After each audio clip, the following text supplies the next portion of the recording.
یزید کا صرف یہی بد کرداری کا مرحلہ نہیں تھا، اس کربلا کے صحرا کے اندر یزید نے جس طرح امام حسین رضی اللہ تعالیٰ عنہ کو شہید کیا اور حضرت امام حسین کے خاندان کو شہید کیا، جب مدینہ المنورہ پر یزید نے مسلم بن عقبہ کو مقرر کیا، جس کو بزرگوں نے مصرف بن عقبہ کہا ہے، تو اس کو کہا 3 دن تک مدینے کا حرم تمہارے لیے حلال ہوگا، جو چاہو تم کرنا، اور شامی فوجوں کو اجازت ہوگی۔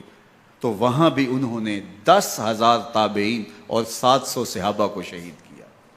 حضرت ابو سعید خدری رضی اللہ تعالیٰ عنہ گھر سے باہر نکلے، کافی بوڑھے ہو چکے تھے، تو انہوں نے حضرت ابو سعید خدری کو پکڑ لیا، کہا تم کون ہو؟ کہا مجھے ابو سعید خدری کہتے ہیں۔ تو کہا ہاں تمہارا نام سنا ہے، اور داڑھی سے پکڑ کے کھینچا اور کہا کہ ہے تمہارے پاس جو ہمیں دو؟ تو کہا کہ میرے پاس تو کچھ بھی نہیں، میں تو فقیر آدمی ہوں۔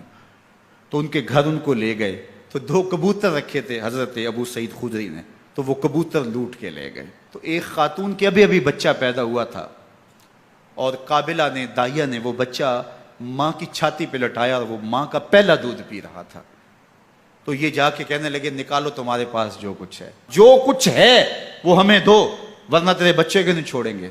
تو ماں بچے سے مخاطب ہو کے کہتی ہے، ابھی بچہ پیدا ہوا ہے اور ماں سے پہلا دودھ پی رہے، کہ بیٹے اگر میرے پاس کچھ ہوتا، وہ قیمتی سے قیمتی چیز بھی ہوتی، تیری جان کے لیے قربان کرتی، لیکن اس وقت میرے پاس کچھ ہے نہیں۔ تو ایک شکی آگے بڑھا اور بچے کو ایک ٹانگ سے پکڑ کے کھینچ کے دیوار کے ساتھ پٹک کے مارا، جس سے دماغ کا بھیجا نکل گیا۔ کیا کیا زیادتیاں نہیں کی۔ 700 صحابہ حرہ کے واقعہ میں شہید کیے یزید نے، اور 10,000 تابعین شہید کیے۔ مسجد نبوی میں ممبر رسول کے ساتھ گھوڑے باندھے، اور وہ ممبر رسول اور مصلی رسول کے قریب لید کرتے رہے۔ 3 دن تک مسجد نبوی کے اندر گھوڑے بندھے رہے، اور مدینہ کی حرمت پامال کی۔ مدینہ کے گھروں کے اندر یہ بد کماش داخل ہوئے، اور جو بدکاریاں انہوں نے کی، کلیجہ منہ کو آتا ہے۔ 1002 شیزائیں ان بدکاروں کی بدکاریوں کی وجہ سے کنواری حالت کے اندر حاملہ ہوئی۔ 3 دن تک مدینے کا حرم انہوں نے پامال کیا، اور پھر مکہ المکرمہ میں کعبہ اللہ پر گولے برسائے، اور کعبہ کا غلاف جل گیا۔ وہ تو یزید مر گیا، اور حضرت عبداللہ ابن زبیر رضی اللہ تعالیٰ عنہ نے اپنی خلافت کا اعلان کیا۔ یزید کے یہ کرتوت تھے، ادھر اہل مدینہ کو ستایا، ادھر اہل مکہ کو ستایا، اور رسول اللہ صلی اللہ علیہ وسلم کے خانوادے کی بے حرمتی اور توہین کی۔ نہ صرف انہیں قتل کیا گیا، ان کی لاشوں پہ گھوڑے دوڑائے۔ ابن سعد اور شمر جو ہے وہ خیموں میں داخل ہوا، اور مخدرات اسلام کی چادریں چھیننے کی کوشش کی۔ حضرت زینب سلام اللہ علیہ نے مخاطب ہو کے کہا ہمارے چہرے کے رکھوالے چلے گئے ہیں، ظالم تو خیال نہیں کرتا ہم رسول اللہ کی بیٹیاں ہیں۔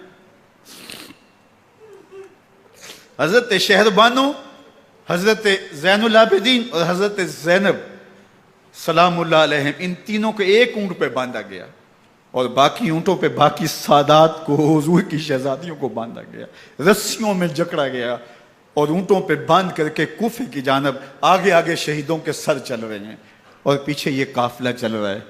اور جب یہ قافلہ وہاں سے گزرا جہاں لاشیں پڑی تھیں، امام زین العابدین 14 سال کے تھے اور بیمار تھے، اور ان کا حوصلہ نہ ہوا، وہاں غشی ان کے اوپر آنے لگی۔ اور وہ منظر ابن کثیر نے، باقی لوگوں سب نے لکھا ہے کہ پھر جب ان کی یہ حالت ہوئی تو پھر سیدہ زینب سلام اللہ علیہ، جنہوں نے ابھی تک بڑے حوصلے کے ساتھ ساری مشکلات کا مقابلہ کیا تھا، اب ان کے بندھن ٹوٹ گئے اور آنکھوں سے آنسو بہنے لگے، اور سیدہ زینب نے امام حسین رضی اللہ تعالیٰ عنہ کی لاش پہ کھڑے ہو کے، اور وہ روندی ہوئی لاش، ٹوٹی ہوئی ہڈیاں، اور وہ برینا بدن، کٹا ہوا سر نیزے کی نوک پہ، اور لاش یہ پڑی ہے، تو حضرت سیدہ زینب نے مدینے کی طرف منہ کر کے جو ہے وہ حضور سے فریاد کی، یا رسول اللہ، اے پیارے آقا، یا جدہ ہو، اے ہمارے نانا محترم، یہ دیکھیے آپ کا حسین پڑا ہوا ہے۔ بدن سے کپڑے اتار لیے گئے، خاک ہوائیں اڑا رہی ہیں، اور اس کے اوپر چادر جو ہے وہ مٹی کی پڑ گئی ہے، یا محمد آہو۔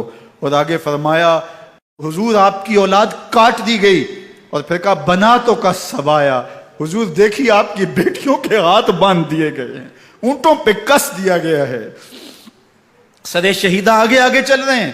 راستے کے اندر ایک جگہ آئی اور ان کو اتارا گیا، رات کا موقع تھا، ایک خاتون آئی اور اس نے کوئی کھانا پیش کیا ان کو اور کہا کہ میں کسی زمانے میں حضرت سیدہ فاطمہ تو زہرا کی نوکری کیا کرتی تھی، ان کی لونڈی تھی، ان کی کنیز تھی، اور آج مجھے پتہ چلا کہ آپ لوگ گزر رہے ہیں تو میں نے کہا کہ میں اپنی مخدومہ کے خاندان کی خدمت کروں۔